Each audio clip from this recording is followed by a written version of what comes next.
자, 그러면은 첫 번째 주제부터 한번 얘기해볼게. 노벨상 보유국의 처참한 문해력. 우리나라로서는 굉장히 국가적인 경사가 있었죠. 한강 작가가 노벨 문학상을 수상을 했어요. 문학상은 전혀 예측을 못했단 말이에요. 아무래도 과학 쪽에서 나오지 않을까 이렇게 생각을 했는데 문학상은 정말로 의외였고, 이거는 제가 볼 때는 문과의 승리야. 이거는 이 핍박받고 억압받던 이 대한민국 문과의 승리라고 저는 생각을 합니다. 한강의 승리지 문과의 승리는 아니다. 물론 저도 그렇게 생각해요. 물론 저도 그렇게 생각은 하는데, 아무튼 대한민국의 경사이자 우리나라의 문과의 승리가 아닌가. 근데 이게 이제 어쨌든지 간에 뭐 노벨 문학상을 수상을 한 게 한국 콘텐츠 자체의 하나의 큰 변곡점이라고 우리가 볼 수가 있어. 왜 그러냐? 이게 그 서태지와 아이들이 난 알아요로 처음 데뷔했을 때 나왔던 그 잡지 기사인데, 이거 찾느라고 되게 힘들었어요. 근데 여기 빨간색 내가 좀 작아서 잘 안 보일 수 있는데, 요게 한국어로는 랩이 안 된다는 고정관념을 깨고 싶었다라는 얘기가 나와요. 그리고 봐봐, 한국 문학에서 노벨상이 안 나오는 이유, 여기서도 이제 언어의 장벽이라는 얘기가 있어. 그러니까 이 한국어가요, 장사 안 되는 말 취급을 되게 받았었단 말이야. 아니 그러니까 이게 이 서태지가 데뷔했던 1993년 뿐만 아니고 바로 작년까지만 해도 한국 문학은 언어의 장벽을 넘어야 뭐 세계적으로 게임이 된다 뭐 이런 얘기를 했단 말이에요. 그래서 실제로 이제 한강 작가의 수상에도 번역의 승리다 뭐 이렇게 말씀하시는 분들이 있는데, 사실 여러분 우리가 원판 불변의 법칙이라는 게 있잖아. 제 세숫대야를 뜯어 고친다고 하는데 내가 정우성이 돼? 안 된단 말이야. 그렇잖아요. 가령 우리가 뭐 국제대회 나가서 야구를 우승을 했단 말이야. 뭐 류현진이 막 150km 직구로 던졌어. 그러면은 근데 그거는 류현진이 잘한 거지, 류현진의 왼손이 승리한 것이다, 우리가 이렇게 얘기하지 않잖아. 류현진이 잘했다고 하지. 어쨌든 그런 얘기가 나올 정도로 이 한국어라는 언어는 장사가 안 되는 말이다, 이런 취급을 받았단 말이야. 한국 콘텐츠가 세계를 뻗어 나간 게 그래도 나름 한 20년이 넘었거든요. 처음에는 이제 영상의 확장에서부터 시작이 됐단 말이야. 그 다음에 이제 음악이 확장이 되기 시작을 했지. 이게 지금 한국 영상 음악 콘텐츠의 파급력이 특히 동남아 같은 데서는 어느 정도인 줄 알아요? 인도네시아의 문화부 장관이 한국 드라마 보지 말고 인도네시아 드라마를 좀 봐줘야 우리나라 콘텐츠가 발전을 한다, 이렇게 얘기를 할 정도로 한국 콘텐츠의 영향력이 정말로 막강해졌습니다. 근데 이것이 드디어 이제 텍스트의 확장까지 우리가 갔단 말이에요. 근데 여러분들 이게 영상과 음악의 확장이랑 텍스트의 확장 사이에는 진짜 넘어가기 힘든 되게 거대한 장벽이 있어요. 그러니까 가령 영상이야, 어벤져스예요. 어벤져스에 자막이 없고 더빙이 안 돼 있어도 타노스랑 아이언맨이 치고받고 싸우고 있으면 우리는 알아.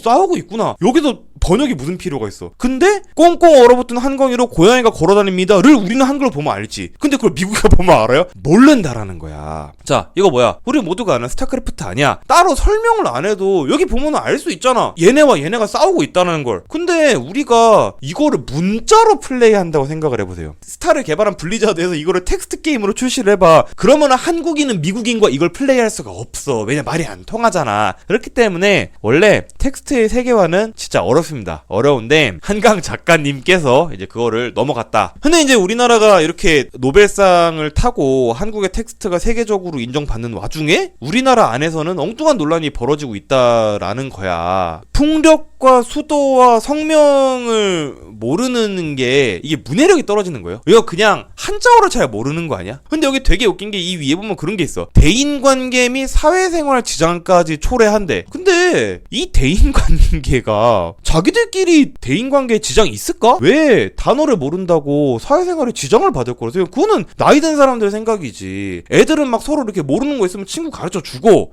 스타를 모르는 친구가 있으면은 친절하게 투혼해서 몇 판 게임 먹어가면서 알려주고, 우리가 술게임을 한다. 술게임 잘 모르는 친구가 있어. 그럼 어떻게? 꽐라가 될 때까지 맞아서 가르치는 거 아니야? 원래 사회생활 그런 거 아니에요? 왜 사회생활 지장이 온다고 얘기하는지 저는 알 수가 없다, 이겁니다. 자, 그래서 계속 볼게. 그러니까 문해력의 정의가 뭔지 궁금해. 내가 찾아봤어. 봤더니 글을 읽고 이해를 하는 능력이래. 근데 우리가 특정 단어를 모른다고 해서 우리가 글을 이해를 못한다라고 할 수 있어? 아니, 가령 우리 이미주 씨가 시장이 반찬의 뜻을 몰라 저렇게 얘기를 했대. 근데 그렇다고 우리가 이미주 씨를 문맥 범행이라고 얘기를 할 수는 없는 거 아니에요. 아니, 사실 저도 시장이 반찬이다라는 게 정확하게 무슨 뜻인지는 저도 30살 넘어 살았어요. 왜냐? 저 말을 쓸 일이 없어. 그래서 나는 궁금해. 이 문해력 논란을 얘기하는 분들, 청년들이 점점 문해력이 떨어진다고 얘기하는 분들, 이분들은 이 문장을 얼마나 빨리 해석할 수 있을까? 난 장담하는데 아예 못한다에 한 10,000원 걸 수 있어. 진짜로. 아무튼 그래서 사실 결국 언제나 문해력 논란의 끝은 한문교육을 더 하자는 식이야. 언제나. 과연 우리나라가 한문 교육을 안 하는 나라인가? 그렇지 않습니다. 자, 마법천자문이라는 책이 있지. 우리나라에서 가장 많이 팔린 어린이 책이 마법천자문 시리즈야. 이 책 자체가 가장 많이 팔렸다라는 것 자체가 우리나라가 한문 교육이 안 되는 나라 과연 맞긴 한가의 의문이 나는 생긴다라는 거야. 그러니까 이 문해력 논란이라는 게 사실 기본적으로 성립하기가 되게 어려운 게 기성세대의 언어 편입도를 가지고 청년세대의 문해력을 따지는 게 얼마나 허망한 일이야. 그래놓고 나중에 결국 한문 공부를 하래. 왜냐? 젊은 애들이 자기랑 말이 안 통하는데 그 이유가 한문 공부를 안 해서 라고 생각을 하는 거지. 그러니까 이거를 생각을 해봐야 돼. 한문이 왜 외면을 당하는지. 이게 이제 1950년대 서울 명동 입구야. 우리가 간판 한번 봅시다. 무슨 무정이 있어. 여기 보면 평양냉면이랑 어복쟁반을 판대. 이거는 무슨 뭐 이렇게 이북 음식점이었나봐요. 금일개업이라고 되어 있지.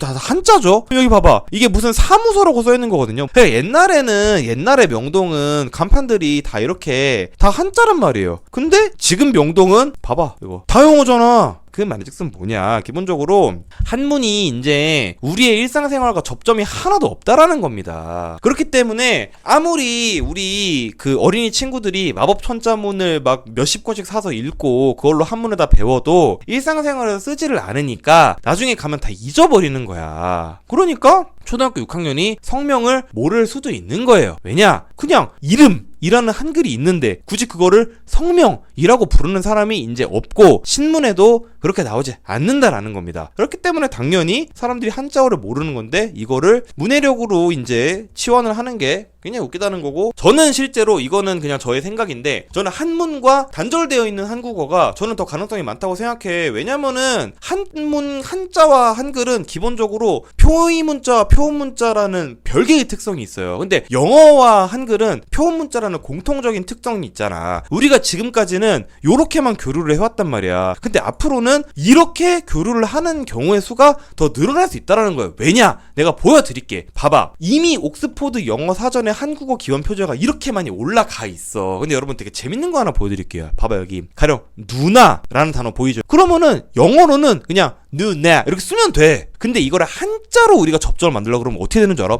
누나라는 뜻을 지닌 한문을 찾아서 그거랑 같은 음을 지니는 다른 한자를 분리해낸 다음에 그거를 그 나라 말로 읽어야 된다라는 거야. AI 시대에 이게 얼마나 비효율적이야. 저는 완전히 그냥 경제적인 관점에서만 말씀을 드리는 거예요. 자, 한글이 경제적인 이유 또 하나 보여드릴게. 요게 뭔지 여러분 다 알죠? 그냥 키보드 자판이야. 자, 요게 일본에서 쓰는 키보드 자판입니다. 일본은 어떻게 합니까? 한자 병용하죠. 이 표가 어려운데 일본 사람들이 타자를 어떤 방식으로 치는가를 조사한 표예요. 여기서 파란색이 제일 비중이 높지. 이 파란색이 로마자 입력하는 거야. 로마자. 일본 사람들은요, 자기네 나라 말을 키보드로 입력을 하는데 알파벳을 쓴다는 거야. 근데 여기서 일본은 한자어 병용한다 그랬어요. 그러면은 일본은 로마자로 이때 입력을 해. 근데 한자 병용하니까 한자를 선택을 해야지. 그쵸? 근데 한자가 한두 개야? 아니지. 그럼 그 도금이 여러 개인 한자 중에서 또 내가 쓰고 싶은 거 골라야 되잖아. 그래서 일본 사람이 그렇게 비효율적인 일을 하는 동안 한국인은 그냥 치면 돼요. 이게 진짜로 나중에 경제적이라니까? 우리나라 앞으로 인구 줄어들 거잖아요. 기본적으로 우리나라는 내수시장으로 앞으로 한계가 있고 이 인구 감소 환경에 살아남으려면은 결국 글로벌화가 필수인데 문제는 언어 장벽을 넘기가 쉽지 않을 것 같다라고 저는 2주 전에 방송에서 얘기를 했는데 2주 만에 노벨 문학상에 나와버렸지. 근데 요즘에는 실제로 한국 콘텐츠의 파워 때문에 이런 사람들이 생긴단 말이에요. 근데 이 사람들이 단순히 K-팝 들으려고 하는 게 아니라 K 취업에 관심을 가진다고. 실제로 실제로 한글을 배우려고 대기번호를 2만 명씩 뽑아서 기다린다고. 근데 이 사람들이 무려 17.6%가 한국 기업의 근무 또는 취업을 하고 싶다라고 한다는 거야. 근데 이 사람들은 자기네 나라 말도 할 수 있고 한국어도 할 수 있는 거 아니야. 그렇기 때문에 이 사람들이 한국 기업에 더 많이 들어오면 그만큼 한국 기업들이 글로벌화가 된다라는 얘기입니다. 실제로 흑백 요리사에 나왔던 이 셰프들, 우리 그리고 에드워드 갓 선생님, 흑백 요리사에 나오려고 개인 과외 선생님을 붙여서 한국어를 3주 동안 공부를 하고 오셨단 말이에요. 그리고 여기 외국인 셰프들 다 한국 와가지고 다 한국말로 흑백 요리사에서 얘기하고 영어 잘 안 쓰거든요. 원래 외국인들이 한 10년이 뭐야? 한 5년 정도 전까지만 해도 우리나라에 온 외국인들은 그냥 당연한 듯이 영어 쓰는 게 원래 당연한 거였어. 근데 요새 우리나라에 온 외국인들은 그냥 무작정 영어 쓰고 Do you speak English 이렇게 안 물어봐요. 이게 엄청난 그 국가적인 위상의 변화인 거거든요. 다녀보면 알아. 인구 5천만 명밖에 안 되는 나라에서 그 나라 말을 쓴다니까. 그러니까 이게 저는 그렇게 생각해. 한글과 한국어는 인구 감소 환경에서 우리나라한테 경제적으로 주어지는 마지막 기회라고 생각해요. 저는 진짜 마지막 기회. 그리고 그 마지막 기회를 이번에 노벨 문학상 수상으로 저는 불이 붙었다고 생각해요. 진짜 이게 마지막 기회야. 그래서 우리가 앞으로 이 기회를 어떻게 잘 살리느냐 살리지 않느냐에 따라서 진짜 저는 나라의 미래가 바뀔 수 있을 거라고 생각해. 물론 이 문해력 논란이 허망하지만 우리가 이제 이런 것들을 봅시다. 마마일은 중천군데 심지어 그거나래. 좀 그렇죠. 이런 애티튜드는. 중국도 한자를 쓰냐, 영국이 섬인 거를 모를 수도 있죠. 시계 보는 것도 상식에 들어가냐. 그래요. 그러니까 저는 어떻게 생각을 하냐면 이 문해력 논란이 쿨타임마다 올라와서 불이 붙는 이유는 배우려는 자세가 남녀노소 불문하고 조금씩 없어져 가고 있는 그런 것도 나 좀 있는 것 같아. 얘가 이거 모르는 게 뭐가 잘못됐냐, 모를 수도 있지. 근데 사람의 똥꼬는 더러워. 왜냐, 우리가 그걸로 똥을 싸잖아요. 아무리 우리가 청결의 관리를 하려고 애를 써도 더러운데 안 닦는다고 자랑하고 다닐 필요는 없는 거잖아요. 난 여기 더럽다 막 이렇게 하고 다닐 필요는 없잖아. 최대한 사람은 그걸 감추려고 해요, 본능적으로. 그렇잖아요. 모를 수도 있어. 뭔 단어를. 근데 그거를 이제 이런 태도로 받아들이면 안 되지 않나 라는 생각을 좀 해. 사람이 자기가 모르는 거는 언제나 부끄럽게 생각하고 꼭 부끄럽게 생각하지 않아. 내가 그냥 내가 이걸 모르는구나, 좀 더 많이 알아야겠다, 이렇게 생각을 좀 해야 그래도 개인의 발전이 있고 사회의 발전이 있고 뭐 그렇지 않겠나. 저는 그렇게 생각해. 꼰대스러운 얘기 잠깐 해서 죄송하고요. 아무튼 그래서 한국이 이렇게 생존과 보류의 그 기로에 서 있다 이 말이에요. 결국에는 더 많은 글로벌화가 우리가 필수적이에요. 필수적인데 근데 이게 한국인이 영어만 잘한다고 되는 일이냐. 한국어를 잘하는 외국인이 같이 늘어나야 돼. 왜 그러냐면 한국인이 영어를 잘하는 것도 당연히 글로벌화에 도움이 됩니다. 근데 그건 이제 우리나라 사람이 글로벌에 진출하는 데 도움이 되는 거고, 우리가 실제로 글로벌 마켓을 확장을 하려면 한국어를 잘하는 외국인이 같이 늘어나야 돼. 근데 이제 그 물꼬가 튀었다라는 거야. 그래서 결국 한국어의 교류의 폭을 넓히는 게 중요하다 뭐라는 그런 말씀 드리면서 오늘 첫 번째 문해력 얘기 여기까지 해봤고, 어찌됐든 이제 우리가 이 문해력이라는 거를 기존에 한글과 한문, 한국어와 한문 요 사이에서의 좁은 관계에서만 파악하면 안 되고 한국어와 영어, 한국어와 타국 언어 뭐 요런 더 넓은 관계에서 우리가 생각을 해야 된다라는 말씀 드리면서 첫 번째 주제는 좀 마무리를 하고요. 그 다음에 두 번째 주제로 한번 넘어가 보도록 하겠습니다.